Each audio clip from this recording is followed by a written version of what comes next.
السلام علیکم ورحمۃ اللہ وبرکاتہ. نحمده ونصلي على رسوله الكريم. اما بعد فاعوذ باللہ من الشیطان الرجیم. بسم اللہ الرحمن الرحیم. رب اشرح لي صدری ويسر لي امری واحلل عقدة من لسانی يفقهوا قولی. رب زدنا علما رب زدنا علما. اللهم فقهنا في الدين. اللهم انا نسألك علما نافعا وعملا متقبلا ورزقا طیبا. اللهم انفعنا بما علمتنا وعلمنا ما ينفعنا وزدنا علما.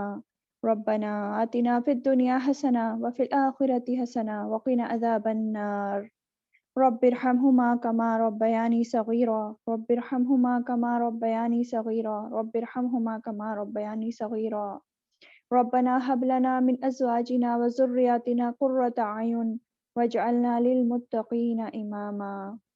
ربنا لا تزغ قلوبنا بعد إذ هديتنا وهب لنا من لدنك رحمة. ربنا لا تزغ قلوبنا بعد إذ هديتنا وهب لنا من لدنك رحمة إنك أنت الوهاب. ربنا اصرف عنا عذاب جهنم إن عذابها كان غراما إنها ساءت مستقرا ومقاما. اللهم إنك عفو تحب العفو فاعف عنا. اللهم إنك عفو تحب العفو فاعف عنا. اللهم إنا أسألك الهدى والتقى والعفاف والغنى. اللهم إنا أسألك الهدى والتقى والعفاف والغنى. ربنا اغفر لنا ذنوبنا وإسرافنا في أمرنا وثبت أقدامنا وانصرنا على القوم الكافرين. اللهم إنا أسألك الجنة وما قرب إليها من قول أو عمل وأعوذ بك من النار وما قرب إليها من قول أو عمل وأسألك أن تجعل كل قضاء قضيته لخير. اللهم إني أعوذ بك من منكرات الأخلاق والأعمال والأهواء. ربنا لا تؤاخذنا إن نسينا أو أخطأنا. ربنا لا تؤاخذنا إن نسينا أو أخطأنا. ربنا ولا تحمل علينا إصرا كما حملته على الذين من قبلنا. ربنا ولا تحملنا ما لا طاقة لنا به واعف عنا واغفر لنا وارحمنا أنت مولانا فانصرنا على القوم الكافرين. اللهم صل على محمد وعلى آل محمد كما صليت على إبراهيم وعلى آل إبراهيم إنك حميد مجيد. اللهم بارك على محمد وعلى آل محمد كما باركت على إبراهيم وعلى آل إبراهيم إنك حميد مجيد. ربي يسر ولا تؤسر وتمم بالخير. چلیں شروع کرتے ہیں حدیث کے ساتھ. بسم اللہ الرحمن الرحیم. ایک حدیث ہے، ابی موسیٰ رضی اللہ تعالیٰ عنہ روایت کرتے ہیں کہ نبی کریم صلی اللہ علیہ وسلم نے فرمایا، اس شخص کی مثال جو اپنے رب کو یاد کرتا ہے اور جو اپنے رب کو یاد نہیں کرتا زندہ اور مردہ جیسے ہیں. سمجھ آئی بات؟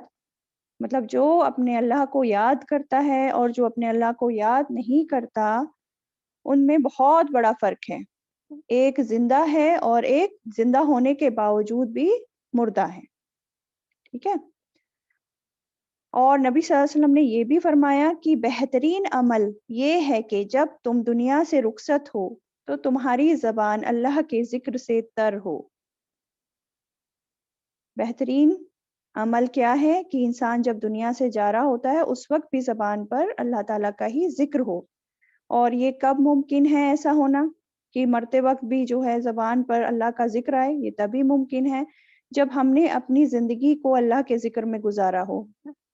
ہر دن ہر پل ہمارے دل میں اللہ کی یاد ہو، تبھی مرتے وقت بھی آئے گی. ورنہ جو زندگی بھر کام کرتے رہے ہیں مرتے وقت بھی وہی اسی سوچوں میں ہم مر جائیں گے.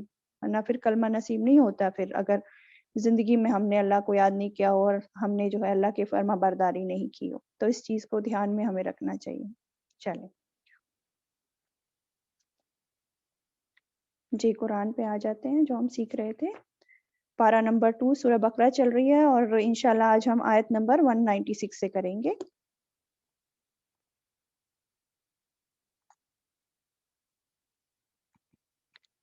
پچھلی بار کا میرے خیال سے سب کو کلیئر ہوگا اب تک جو پڑھا ہے آیت نمبر 195 تک. پہلے ہم نے روزوں کے بارے میں پڑھا تھا, اس کے بعد قصاص کے بارے میں پڑھا تھا, اور پڑھا تھا کہ قصاص بھی کس طرح لینا ہے, بدلہ لینے میں کوئی ہمیں ظلم نہیں کرنا چاہیے اعتدال کے ساتھ, اور جتنا کسی نے ہم پہ ظلم کیا ہے صرف اتنا ہی ہم بدلہ لے سکتے ہیں. پھر خرچ کرنے کے بارے میں پڑھا کہ ہمیں جو ہے فی سبیل اللہ خرچ کرتے رہنا چاہیے, صرف دنیا میں ہی اپنا مال اور دولت نہیں لگانا چاہیے, اور جو ایسا کام کرتا ہے احسان کے درجے پہ کام کرتا ہے اللہ تعالیٰ ایسے لوگوں سے محبت کرتا ہے. یہ ہم سب آیت نمبر 195 تک دیکھ چکے ہیں. آج انشاءاللہ ہم شروع کریں گے آیت نمبر 196 سے. آپ لوگ سب ریڈی ہیں؟ آپ لوگ بھی سامنے قرآن رکھا کریں تاکہ سمجھ میں آئے, فالو کر پائیں کہ ہاں کہاں پہ ہیں, اور اسکرین پر بھی آپ لوگ دیکھ سکتے ہیں نہیں تو. ٹھیک ہے جی ٹھیک, قرآن کھلی ہوئی ہے. چل ٹھیک ہے. تو پھر آیت نمبر 196 پر آ جاتے ہیں. اعوذ باللہ من الشیطان الرجیم, بسم اللہ الرحمن الرحیم. لمبی آیت ہے تو تھوڑا پارٹ بائی پارٹ ہم لوگ کریں گے اسے, ٹھیک ہے. اچھا. وَأَتِمُّ الْحَجَّ وَالْعُمْرَةَ لِلَّهِ, اور پورا کرو حج اور عمرہ کو اللہ کے لیے. فَإِن, پھر اگر احصرتم, گھیر لیے جاؤ تم, فَمَسْتَيْسَرَ مِنَ الْحَدِيِّ, تو جو میسر آئے قربانی میں سے وہ کر لو. وَلَا تَحْلِقُوا, اور نہ تم منڈواؤ, رؤوسکم, اپنے سروں کو, حتیٰ, یہاں تک کہ, یبلغ الحدی محلہ, پہنچ جائے قربانی اپنی حلال گاہ کو. اب یہیں تک دیکھتے ہیں, آگے بعد میں کریں گے. ابھی پہلی لائن کیا کہہ رہی ہے؟ اور پورا کرو حج اور عمرہ کو اللہ کے لیے. حج اور عمرہ کو اللہ کے لیے پورا کرو. کیا مطلب ہوا اس کا کہ حج اور عمرہ کو پورا کرو؟ مطلب یہ ہوا کہ ایک بار اگر ہم نے نیت کر لی ہے اور ہم نکل پڑے ہیں حج کے لیے یا عمرہ کے لیے, تو پھر ہمیں اس کو پورا کرنا ہی ہے. اگر ایک بار ہم نے وہ شروع کر دیا ہے سفر, ٹھیک ہے, ادھورا نہیں چھوڑنا ہے اسے, ٹھیک ہے. اور حج اور عمرہ کو پورا کرنے میں کیا ہے, ایک تو اس کو پورا کرنا ہے, مطلب اس کے جو سارے شرائط ہیں, سارے ارکان ہیں, ان کو اچھی طرح پورا کمپلیٹ کرنا ہے. جتنے بھی مناسک کے حج ہیں یا عمرے کے مناسک ہیں, ان کو اچھی طرح جیسے جیسے بتایا ہے اسی طرح کمپلیٹ کرنا ہے, اور سنت طریقے پہ کمپلیٹ کرنا ہے, اور اپنی پوری کوشش کے ساتھ کوشش کرنا ہے کہ ہم ہر چیز کو احسن طریقے سے کر پائیں, ٹھیک ہے. اور اس کو پورا کرنے میں جو بھی ہم کام کریں, کیونکہ یہ عبادت ہے, حج اور عمرہ جو ہے یہ عبادت ہے, عبادت کے کام ہیں, تو ہمیں جو ہے یہ عبادتیں ہمیں خالصتاً اللہ کی رضا پانے کے لیے کرنی ہے. کوئی اور اس میں ہماری نیت نہیں ہونی چاہیے, کوئی ریاکاری نہیں ہونی چاہیے, ٹھیک ہے. پورے سنجیدگی کے ساتھ اس کے سارے ارکان ہمیں پورے کرنے ہیں. اور ابھی پچھلی آیت میں ہم دیکھ چکے ہیں کہ اللہ تعالیٰ جو ہے محسنین کو جو ہے محبت کرتے ہیں. تو محسنین سے محبت کرتے ہیں, تو جو انسان احسن درجے پہ سارے کام کرتا ہے, تو حج اور عمرہ بھی احسن درجے پہ کرنا ہے, تو اللہ تعالیٰ کی محبت حاصل ہوتی ہے. اور یہ جو بات ہو رہی ہے کہ احسن طریقے سے کام کرنا ہے, تو کیول حج اور عمرہ نہیں, اپنی جو زندگی کے نارمل سارے کام ہوتے ہیں نا, کچن کا کام ہے یا بچوں کی پرورش ہے, جو بھی ہے, ہر کام کو ہمیں احسن درجے پہ کرنے کی کوشش کرنی چاہیے, ان کو کمپلیٹ کرنے کی کوشش کرنی چاہیے. جو بھی کام لو ہاتھ میں, اس کو کوئی بھی کام کو ادھورا نہیں چھوڑنا چاہیے, سب کو پورا کرنا چاہیے احسن درجے پہ, ٹھیک ہے. اچھا, اور یہ جو بولا جا رہا ہے نا, اللہ کے لیے پورا کرو, اللہ کے لیے جو ورڈ آیا ہے اللہ کے لیے, تو اللہ کے لیے میں یہی ہے کہ جو بھی کرنا ہے, حج اور عمرہ جو کرنا ہے, وہ نیت ہماری خالصتاً اللہ کی رضا ہونی چاہیے. اب بیسیکلی عربوں میں کیا ہوتا تھا نا, جب یہ لوگ پہلے حج اور عمرہ تو یہ پہلے سے چلتا آ رہا ہے, ایون اسلام سے پہلے سے, حضرت ابراہیم علیہ السلام کے زمانے سے آ رہا ہے نا. تو یہ لوگ کیا کرتے تھے, صرف رسمی طور پر جو ہے حج اور عمرہ کرنے چلے جاتے تھے. ایک اس کو قومی میلہ بنا رکھا تھا عربوں نے, جہاں پہ کہ یہ جمع ہوتے تھے اور شعر و شاعری کی مجلسیں ہوتی تھی, تجارت کے میلے لگتے تھے, اور یہی سب کر کرا کے کلچرل شو کی طرح پورا کر کے آ جاتے تھے. مطلب اصل عبادت کی روح نہیں رہی تھی, تو اس لیے کہا جا رہا ہے کہ اللہ کے لیے, ٹھیک ہے. اچھا, پھر آگے کیا کہا جا رہا ہے, یعنی کہ تمہیں پورا کرنا ہے, لیکن اگر تم گھیر لیے جاؤ, فَإِنْ أُحْصِرْتُمْ, پھر اگر گھیر لیے جاؤ تم, یعنی کہ پورا تو تمہیں کرنا ہے, لیکن کبھی کبھی ایسا بھی تو ہوتا ہے نا کہ نہیں کر پاتے, نکلے آپ لوگ حج کے لیے یا عمرہ کے لیے, اور لیکن خدا نہ خواستہ بیچ میں کوئی پرابلم آ گئی اور کوئی رکاوٹ آ گئی, تو نہیں کر پائے پورا. اگر تم گھیر لیے جاؤ, سمجھ آیا, تو پھر اگر گھیر لیے جاؤ تم, تو کیا کرنا ہے, تو جو میسر آئے قربانی میں سے وہ کر لو. اب یہ جو بات ہو رہی ہے نا گھیر لیے جاؤ, یعنی کہ کوئی بھی مجبوری آ جائے, جیسے مان لو سفر کے لیے نکل تو چکے ہیں, نیت بھی کر لی اور احرام بھی پہن لیا, لیکن پھر خدا نخواستہ سخت بیمار ہو گئے, یا پہلے زمانے میں تو بائک کیمل یا اس طرح سے سفر کیا کرتے تھے, تو پتہ چلا راستہ ہی بھول گئے, کہیں اور بھٹک گئے, یا قافلے کے قافلے چلتے تھے اور راستے میں جو ہے وہ ان پر دشمن حملہ کر دیتے تھے اور لوٹ کر لے جاتے تھے قافلے کو, مطلب کچھ بھی ہو سکتا تھا نا, کسی بھی طرح کی رکاوٹ آ سکتی تھی. تو اور نبی صلی اللہ علیہ وسلم کے زمانے میں جب صلح حدیبیہ ہوئی تھی 6 ہجری کی شاید بات ہے, تو اس میں تو نکلے تھے یہ نبی صلی اللہ علیہ وسلم اور بہت سارے صحابہ, 1000 سے اوپر تھے شاید, تو ان کو جو ہے حدیبیہ کے مقام پر روک لیا ان مشرکین مکہ نے, انہیں آگے نہیں جانے دیا عمرہ کرنے کے لیے, تو ان لوگوں کو بھی روکا گیا تھا, وہ بھی گھیر لیے گئے تھے. تو اسی سلسلے میں یہ سب باتیں چل رہی ہیں کہ اگر تم گھیر لیے جاؤ اور تمہیں بندش لگا دی جائے کہ تم نہیں کر پا رہے ہو حج یا عمرہ, تو پھر کیا کرنا ہے, تو پھر کیا کرنا ہے یہ بھی بتا دیا گیا. کیا بتا دیا گیا؟ فَمَسْتَيْسَرَ مِنَ الْهَدْيِ, تو جو بھی میسر آئے قربانی میں سے وہ کر لو, یعنی کہ پھر احرام سے باہر آ جانا ہے قربانی کر کے, ہے نا. یعنی کہ قربانی کا جانور اگر اس وقت آپ کو مل جائے یا ساتھ لے کے جا رہے ہیں, جیسے صلح حدیبیہ پہ کیا تھا, وہ لوگ کیملز وغیرہ ساتھ لے کے جا رہے تھے, ہے نا, قربانی کے لیے, تو پھر کیا بولا گیا کہ احرام سے قربانی کر دو اور پھر احرام سے باہر آ جاؤ اپنا. اور میسر کی بات ہو رہی ہے کہ اگر آسانی سے مل جائے جانور تو پھر اس کی قربانی دے دو, اور اگر نہیں مل رہا ہے, اور جیسے کبھی کبھی مشکل ہو جاتی ہے, اور پرانے زمانے میں تو اور بھی زیادہ مشکل تھی اس زمانے میں, تو میسر کی اس لیے بات ہو رہی ہے, اگر نہیں مل رہا ہے تو پھر یہ حکم ساکت ہے, آسانی کے لیے, دین میں آسانی کے لیے بات ہو رہی ہے. ٹھیک ہے, اچھا پھر آگے کیا کہا جا رہا ہے, وَلَا تَحْلِقُوا رُؤُوسَكُمْ, اور نہ تم منڈواؤ اپنے سروں کو, حَتَّى يَبْلُغَ الْحَدْيُ مَحِلَّهُ, یہاں تک کہ پہنچ جائے قربانی اپنی حلال گاہ کو. اب یہ کیا بات ہو رہی ہے کہ سروں کو مت منڈواؤ جب تک کہ جانور جو ہے قربانی کا حلال گاہ کو نہ پہنچ جائے. اب کیا اس میں کیا ہے کہ جب احرام کی حالت میں ہوتے ہیں تو ہمیں, آپ لوگوں نے میرے خیال سے حج اور عمرہ کیا ہے, تو اس کے تھوڑے بہت ارکان آپ کو معلوم ہوں گے کہ جب ہم حج یا عمرے پہ جاتے ہیں تو سر کے بال نہیں ٹوٹنے چاہیے, ناخن نہیں کاٹنے چاہیے, پرفیوم وغیرہ نہیں لگانا چاہیے, اور بہت ساری ایسی چیزیں ہیں. اور دوسری چیز یہ ہے کہ سر تبھی, جب سر منڈوا لیتے ہیں نا تبھی منڈواتے ہیں جب قربانی کر لیے ہوتے ہیں, ہے نا. تو یہاں پہ یہی بولا جا رہا ہے, اور نہ تم منڈواؤ اپنے سروں کو یہاں تک کہ قربانی کا جانور اپنی حلال گاہ کو پہنچ جائے. تو یہ بات تو سمجھ میں آ گئی کہ سر کو نہ تو منڈوانا ہے, نہ ہی اس کے بال تھوڑے بہت بھی کاٹنے ہیں, نہ ہی تھوڑا سا پارٹ جو ہے وہ منڈوانا, مطلب ساری چیزیں اس میں آ جاتی ہیں. اور حلال گاہ کو پہنچ جائے سے کیا مراد ہے کہ وہ جو جانور ہے, حج میں کیا ہوتا ہے کہ وہ کہاں پہ حلال ہوتے ہیں, کہاں پہ ان کو کیا جاتا ہے, مینا میں نا, مینا میں قربانی دی جاتی ہے ان کی.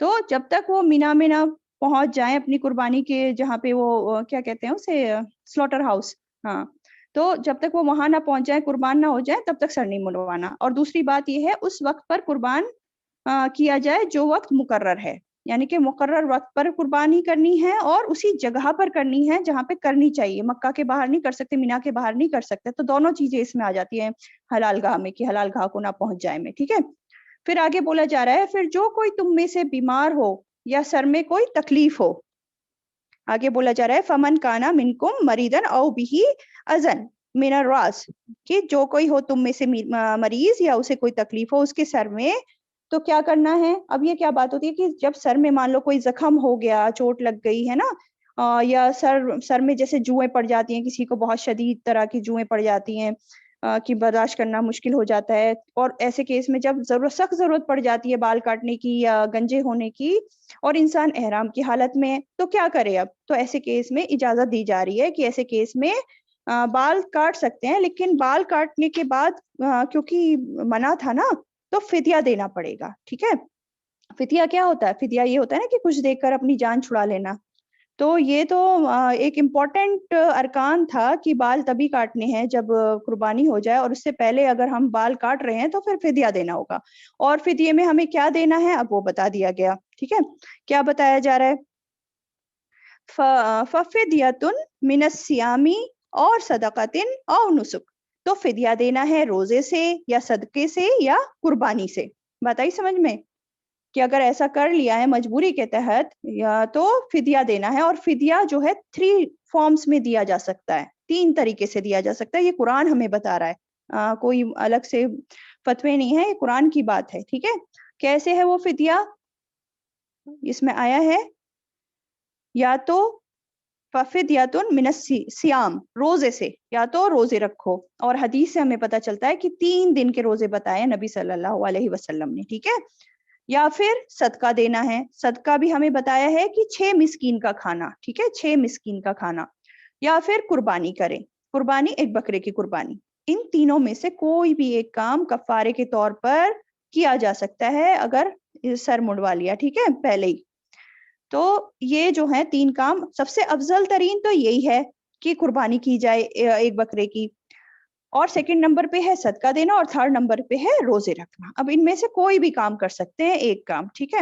اس میں کوئی وہ نہیں ہے کہ یہی کرنا ہے, کوئی فکس ایک نہیں کرنا, تینوں میں سے کچھ بھی کر سکتے ہیں, ٹھیک ہے.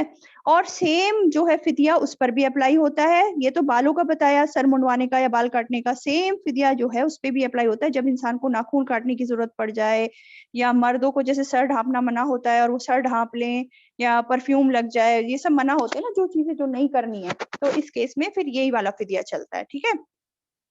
تو ہمیں یوزولی کیا پتا ہوتا ہے, ہمیں پتا ہوتا ہے کہ بکرا ذبح کرنا ہے, صرف ہمیں ایک ہی فدیے کا پتا ہوتا ہے. آج ہمیں پتا چلا کہ یہ 2 فدیے اور ہیں, ان میں سے بھی کوئی بھی کر سکتا ہے جو بھی میسر آئے, ٹھیک ہے. سمجھ آئی یہ بات؟ جی. اور یہ قرآن ہمیں بتا رہا ہے, میں اپنی طرف سے نہیں بتا رہی ہوں اس بات کو, ٹھیک ہے. جی. چلیں پھر آگے بتایا جا رہا ہے, آگے کیا کہا جا رہا ہے, فَإِذَا أَمَنْتُمْ, پھر جب امن میں آ جاؤ تم, فمن تمتع, تو جو کوئی فائدہ اٹھائے, بالعمرتی, 7 عمرے کے, الی الحج, حج تک, فمستیسر, تو جو بھی میسر ہو, من الحدی, قربانی میں سے, تو مطلب وہ کر لو. اور فمن لم یجد, پھر جو کوئی نہ پائے, فصیام, تو روزے رکھنا ہے, ثلاثتی, 3 ایام, دنوں کا, فی الحج, حج میں, وسبعۃ, اور 7, اذا رجعتم, جب لوٹو تم, تلک عشرۃ, یہ 10 ہیں, کاملۃ, پورے کے پورے, ٹھیک ہے. اب یہاں تک دیکھتے ہیں کیا بات ہو رہی ہے. ابھی آگے بولا جا رہا ہے کہ پھر جب تم امن میں آ جاؤ, یعنی کہ اب خوف دور ہو گیا ہے, امن کا سچویشن آ گیا ہے. مطلب ایک ایسے دیکھ لینا کہ اس سال ہم نکلے اور ہم نہیں کر پائے حج یا عمرہ, راستے میں ہی روک دیے گئے, یا پاسپورٹ ہمارا کچھ گڑبڑ تھا, واپس آ گئے, اور اب اگلی بار ہمارا اب سب کچھ صحیح ہو گیا, پاسپورٹ بھی صحیح ہو گیا, اب ہمیں دوبارہ جانے کا موقع مل رہا ہے, اگلی سال پھر ہم جا رہے ہیں. تو یہی بات ہو رہی ہے کہ پھر اگر تم امن میں آ جاؤ, یا پھر جیسے پرانے زمانے میں صلح حدیبیہ پہ وہ روک دیے گئے تھے, تو اگر پھر بعد میں پھر موقع ملے, پھر جا رہے ہیں وہ لوگ. حالانکہ یہ جانا قضا کے طور پر نہیں ہے, یہ مت سمجھیے کہ قضا کے طور پہ جانا ہی جانا ہے, ایسا نہیں ہے. قضا نہیں دینی ہوتی, عمرے کی قضا نہیں ہوتی. اگر مان لو انسان رک گیا ہے, عمرے پہ جا رہا تھا اور نہیں کر پایا, تو اس میں یہ نہیں کہ قضا کریں کہ دوبارہ عمرہ کرنا ہی کرنا ہے, اس میں صرف وہ جو فدیہ ہے کمپنسیشن دے کے آپ واپس احرام سے باہر آ سکتے ہیں, اس میں قضا نہیں ہوتی, ٹھیک ہے. اور اسی طرح حج کی بھی جو ہے, اگر کوئی ارکان چھوٹ جائے تو اس میں قضا نہیں ہوتی, بس اس میں پھر وہی جو ہے نا کفارہ وہی دینا ہوتا ہے.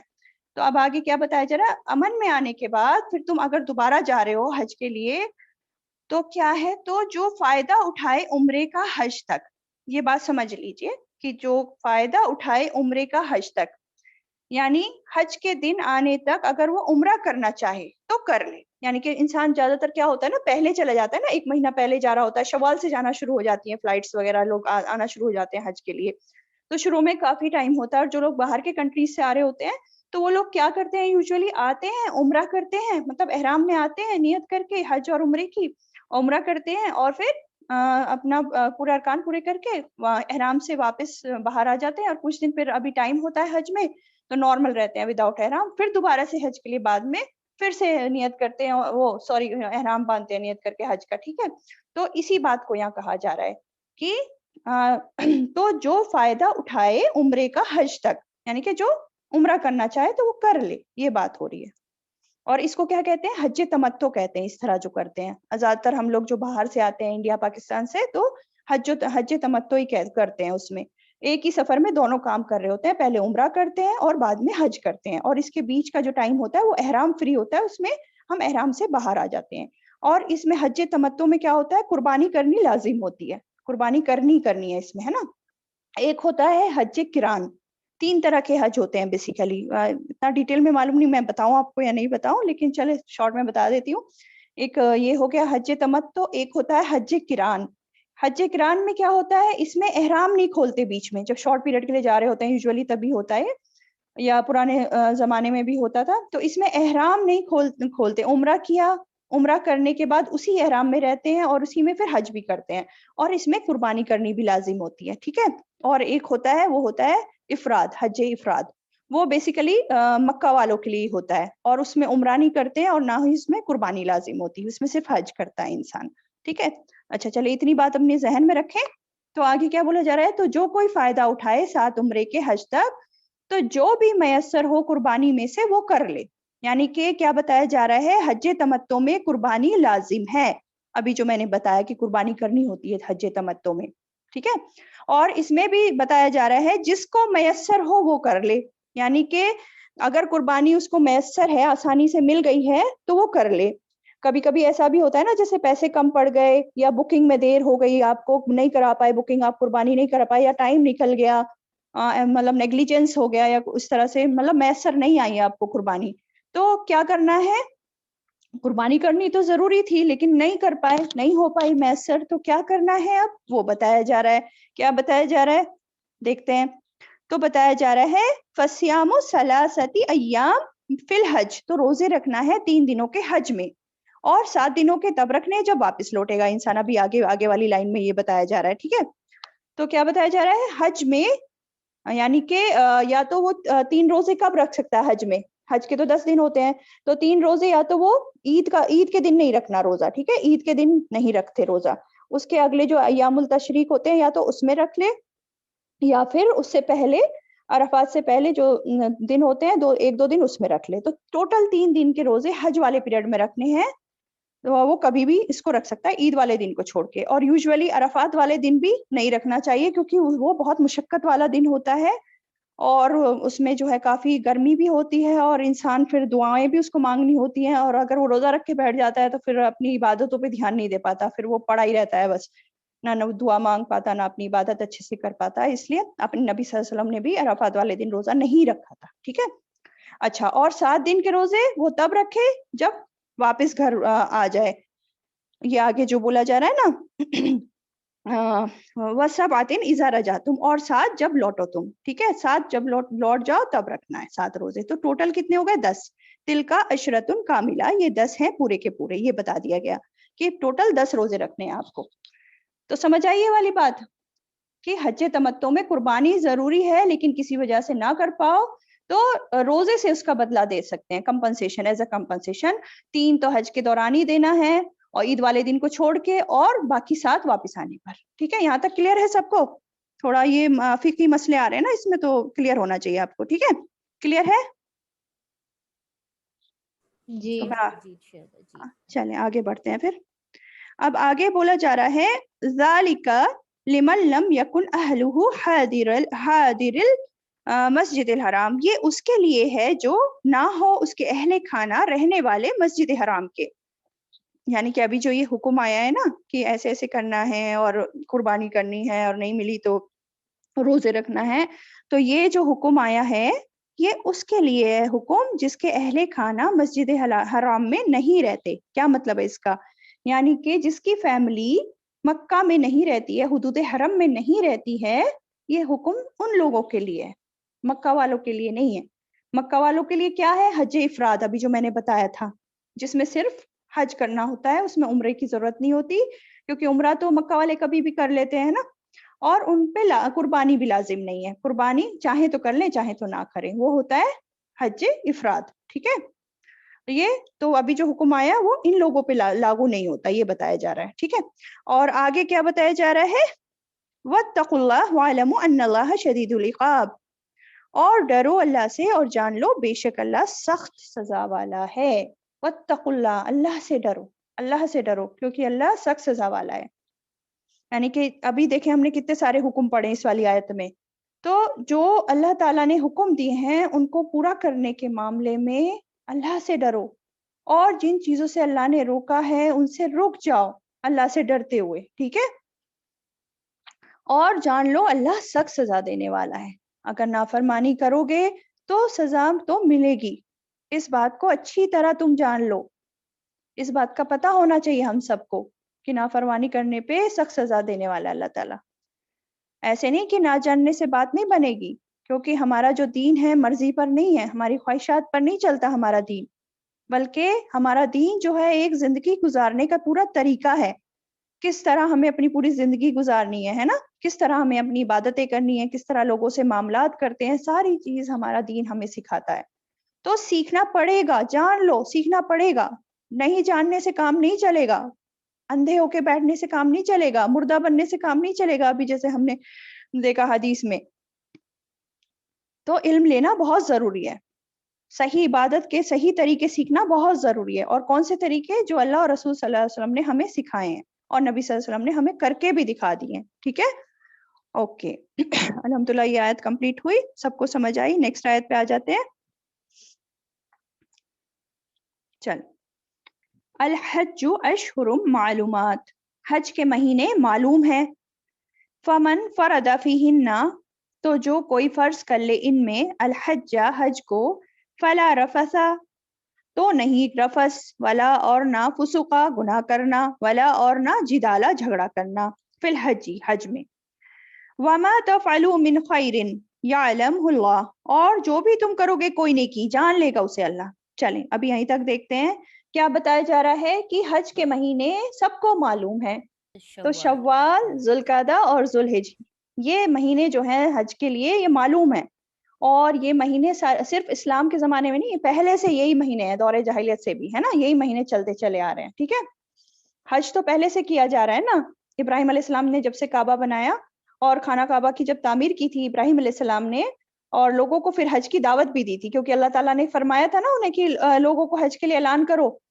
اور پھر انہوں نے پہاڑی پہ چڑھ کے زور سے سب اعلان کیا تھا. ان کی آواز پھر اللہ تعالیٰ نے پوری دنیا میں پہنچا دی تھی. جس نے ان کی آواز سنی وہ حج کرنے آئے گا انشاءاللہ.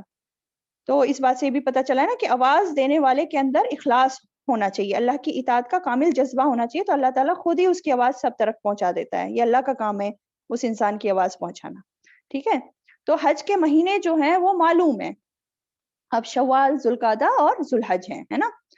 اگر کوئی شخص شوال کے مہینے میں احرام پہن کر اور حج کی نیت کر کے نکلتا ہے تو وہ حج اس کا شمار ہوگا، مطلب اس کی مانا جائے گا کہ ہاں وہ حج کے لیے جا رہا ہے. لیکن کوئی اگر اس سے پہلے ہی نکل گیا، مان لو رمضان میں ہی نکل گیا، رمضان کے مہینے میں ہی نیت کر لیا، احرام پہن لیا اور نکل گیا سفر پہ، تو پھر یہ جو ہے نا مانا نہیں جائے گا اس کا، کیونکہ حج کے مہینے بتا دیے گئے 3 ہیں، شوال، ذوالقعدہ، ذوالحج. انہی مہینوں میں آپ کو نیت کر کے احرام پہن کے نکلنا ہے. ٹھیک ہے، اچھا. تو اس آیت سے کیا ہے کہ حج کے مہینے جو ہیں حج معلوم مہینے میں ہی کیا جاتا ہے. اس آیت سے یہ بھی مراد ہے کہ حج جو ہے انہی معلوم مہینوں میں کیا جاتا ہے، سارا سال حج نہیں کر سکتے. اس سے یہ بھی پتہ چل رہا ہے مخصوص مہینے ہیں حج کے، اور جو ہے اس میں حکمت بھی ہے کہ تاکہ ایک ساتھ سب لوگ اکٹھا ہوں، مل کے عبادت کریں، اجتماعی. ہمارا دین زیادہ تر اجتماعی عبادتوں پر بیسڈ ہے نا. تو یہ چیز ہو گئی کہ حج کے مہینے معلوم ہیں. پھر آگے کیا کہا جا رہا ہے کہ جو کوئی فرض کرے، فمن فرد فیہن الحج، جو کوئی فرض کر لے ان میں حج کو. یعنی کہ اگر انسان نے اب نیت کر لی، آرام کر لیا اور اسے حج کے لیے نکلنا ہے اور وہ نکل پڑا اور اس نے فرض کر لیا اب اپنے اوپر کہ مجھے کرنا ہی کرنا ہے، لازم کر لیا ہے ان مہینوں میں، تو اب کیا ہے، جب انسان ارادہ کر لے تو اب کیا ہوتا ہے، جب ارادہ کر لیتا ہے تو حج کے دوران تو اسے کچھ چیزیں تو کرنی ہے نا، جو اللہ تعالیٰ نے حکم دیا ہے کرنے کا حج کے دوران، اور کچھ چیزوں سے بچنا بھی ہے. کرنے والی چیزیں کیا ہیں؟ جیسے کہ اس نے نیت کی، احرام پہنا، پھر گیا اور پھر جتنے بھی ارکان ہیں وہ سب اس نے پورے کیے. اور اسی دوران اللہ تعالیٰ کچھ چیزوں سے بچنے کا بھی حکم دے رہے ہیں، پابندیاں بھی لگا رہے ہیں انسان پر. اب اس میں 3 پابندیوں کا اسپیشلی یہاں پر ذکر آ رہا ہے، وہ دیکھتے ہیں کیا کیا ہے. اب پہلی پابندی جو ہے وہ ہے بتایا جا رہا ہے اگر فرض کر لے ان میں سے حج کو، فلا رفث، تو نہ رفث کرے، ولا فسوق، اور نہ گناہ کرے، ولا جدال، اور نہ جھگڑا کرے. اب دیکھتے ہیں کیا چیزیں ہیں. اب یہ جو بات ہو رہی ہے فلا رفث، رفث نہ کرے، یعنی کہ ہسبینڈ وائف کے جو ریلیشن ہوتے ہیں وہ نہیں کرنے. ٹھیک ہے، پھر ولا فسوقا، کوئی گناہ کی بات نہیں کرنی، تمام گناہ سے بچنا ہے. ٹھیک ہے، اس میں ساری چیزیں آ جاتی ہیں، جتنے بھی سنس ہوتے ہیں، جتنے بھی گناہ کے کام ہوتے ہیں، غیبت ہے، چغلی ہے، جھوٹ بولنا ہے، حرام چیزوں کی طرف دیکھنا ہے، ہر چیز سے منع کیا جا رہا ہے. ٹھیک ہے، کیونکہ حج جو ہوتا ہے یہ جو ہوتا ہے عبادت ہے، پوری کی پوری ایمان ہے، تقوی کا سفر ہے. ہے نا, اور اس میں ہمیں تقوی پہ رہ کے اپنی عبادتوں کو پورا کرنا ہے, پابندی کرنی ضروری ہے اس چیز کی کہ گناہ کے کام نہ کریں اس میں. اور تیسری چیز ہے ولا جدالا. جدال کیا ہوتا ہے؟ جھگڑا, کسی سے جھگڑا نہیں کرنا, ٹھیک ہے. بیسیکلی جدال جو ہوتا ہے نا, اس طرح کا جھگڑا ہوتا ہے جیسے بحث بازی کرنا آپس میں, ٹھیک ہے. ایسی جدال اسے کہتے ہیں, ایسی گفتگو جس میں انسان دوسروں کو دبائے اور اس پر غالب آنے کی کوشش کرے. جیسے بحث بازی میں کیا ہوتا ہے نا کہ انسان دوسرے کو بولنے نہیں دیتا, یا بول بھی رہے ہوتے ہیں, ایک دوسرے پہ چڑھنے کی کوشش کرتے ہیں, اپنے آپ کو صحیح کرنے کی کوشش کرتے ہیں کہ ہم صحیح ہیں ہم صحیح ہیں. تو اس کو کہتے ہیں جدال, ٹھیک ہے. تو جدال تو دیکھیں نارمل ٹائمز میں بھی منع ہے, اور جگہ بھی آیا ہے قرآن میں کہ جھگڑا نہیں کرنا چاہیے, اور اگر بحث بازی کرنے کی ضرورت پڑ بھی جائے تو احسن طریقے سے بحث بازی کرنی چاہیے. ایک جگہ ہم اور پڑھ چکے ہیں یا پڑھیں گے آگے انشاءاللہ. لیکن یہاں اسپیشلی حج کے ٹائم میں بہت ضرورت ہے کہ بحث بازی سے انسان بچے, ہے نا. کیسے؟ جن لوگوں نے حج کیا ہے تو ان کو پتا ہوگا کیسے, کیونکہ اتنے تمام لوگ ہوتے ہیں وہاں پہ, لوگوں کا ہجوم ہوتا ہے, اور اتنے سارے لوگوں سے معاملات کرنے پڑتے ہیں, کچھ نہ کچھ کہیں نہ کہیں کچھ نہ بات ہوتی رہتی ہے, کبھی کسی سے کبھی کسی سے. تو اس وقت اپنے آپ پر بہت صبر کرنا پڑتا ہے, اپنے آپ کو روکنا پڑتا ہے گناہ سے بھی اور بحث بازی سے بھی, اور کسی کو بیڈ ورڈز کہنے سے بھی, ہے نا. اور تو لوگوں سے معاملہ کرتے وقت اور اسپیشلی جب مناسک کی بات آتی ہے کہ ہمیں مناسک جب ہم پورے کر رہے ہوتے ہیں کہ کنکڑیاں مارنی ہے تو یہ کرنا ہے, تو وہ مزدلفہ میں رکنا ہے, تو ان پہ بھی بحث بازی ہوتی ہے, نہیں یہ ایسے نہیں کرنا ایسے نہیں کرنا. تو یہ سب بحث بازیوں میں نہیں کرنا چاہیے, پڑھنا چاہیے. پہلے سے علم لے کے چلو کہ کیا کیا کرنا ہے, اور اپنا وہاں آرام سے اپنے سارے مناسک پورے کرو. اور جیسے آپ دیکھو گے کہ واش روم پہ لڑائی ہو رہی ہوتی ہے, وضو کرنے پہ لڑائی ہو رہی ہوتی ہے, کھانا پروسنے پہ لڑائی ہو رہی ہوتی ہے, حجر اسود پہ آپ دیکھو کتنی بھیڑ ہوتی ہے, لوگ ایک دوسرے کو دھکا مکی کر رہے ہوتے ہیں, لڑائی جھگڑا کر رہے ہوتے ہیں. تو یہ سب کیا ہے؟ یہ سب جدال ہے, یہ سب نہیں کرنا ہے, ٹھیک ہے. اس سب سے اگر آپ انشاءاللہ اللہ تعالیٰ ہمیں موقع دے حج پہ جانے کا یا عمرے پہ جانے کا جو بھی ہے, تو ہر قیمت پہ اس چیز سے بچنا ہے, دھیان رکھنا ہے اس چیز کا کہ اللہ تعالیٰ نے منع کیا ہے یہ ساری تینوں چیزیں یہ نہیں کرنی ہے, ٹھیک ہے. تو یوزولی کیا ہوتا ہے, انسان جب حج پہ جاتا ہے تو عموماً پہلی چیز کا تو خیال رکھتا ہے کہ رفث نہیں کرنا, بہت احتیاط کرتا ہے. دوسری چیز کیا ہے, جو کھلے گناہ کے کام ہیں ان سے بھی بچنے کی کوشش کر لیتا ہے. لیکن جو جدال ہے اس سے نہیں بچ پاتا, ہر انسان کسی نہ کسی طرح آرگیومنٹس میں پڑ کے ہی رہ جاتا ہے, ٹھیک ہے. تو اس چیز سے بہت بچنے کی ضرورت ہے, صحیح. اچھا, اب جہاں تک یہ رفث کا سوال ہے, یہ جو بات ہو رہی ہے ہسبینڈ وائف کے ریلیشن کی, تو اس کی سزا بہت سخت ہے اگر اس کا ارتکاب کر لے انسان. اس کے لیے بتایا گیا ہے کہ اگر حالت احرام میں تحلل اول سے پہلے اگر یہ ہو جائے گناہ تو 5 سزائیں ہیں. پہلی بات تو یہی ہے کہ حالت احرام میں یہ گناہ کا کام ہوا ہے جس کو اللہ نے منع کیا تھا, تو یہ بہت بڑا گناہ ہے, یہ حرام ہے. تو اس انسان کی عبادت کا ثواب ختم ہو جاتا ہے, اسے حج کا ثواب نہیں ملے گا. پھر تیسری چیز کیا ہے, اس کو حج کا ثواب تو ملے گا نہیں, لیکن باقی بچے ہوئے جو اس کے ارکان ابھی رہ گئے ہیں مناسک حج, اسے پورے کرنے ہوں گے, ٹھیک ہے. چوتھی چیز کیا ہے, اسے حج کی قضا بھی کرنی پڑے گی. دیکھیں ابھی تک قضا نہیں تھی کہ حج کی, بس یہ تھا کہ کفارہ دے دو بات ختم. لیکن یہ اتنا سیویئر پنشمنٹ ہے, اتنا سیویئر گناہ کیا ہے اس نے کہ اس کی قضا بھی کرنی پڑے گی. اس کیس میں دوبارہ حج کرنا ہوگا اسے, یاد رکھیں بات.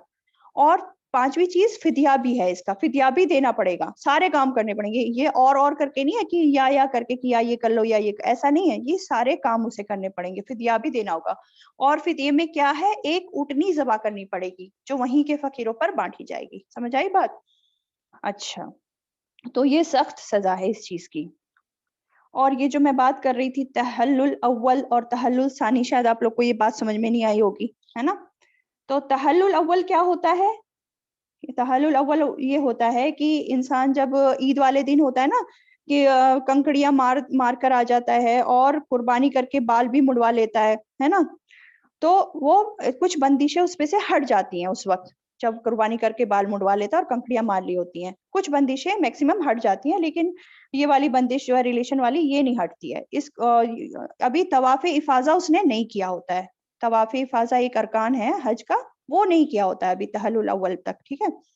تو اس میں جو ہے یہ والی سزائیں جو ابھی میں نے بتائی ساری. اور تحلل ثانی جو ہوتا ہے جب طواف و افاضہ بھی کر لیتا ہے انسان تو ساری بندشیں ہٹ جاتی ہیں, ہے نا. تو یہ ہوتا ہے تحلل ثانی. تو ابھی جو سزا بتائی تھی وہ کیا تھی؟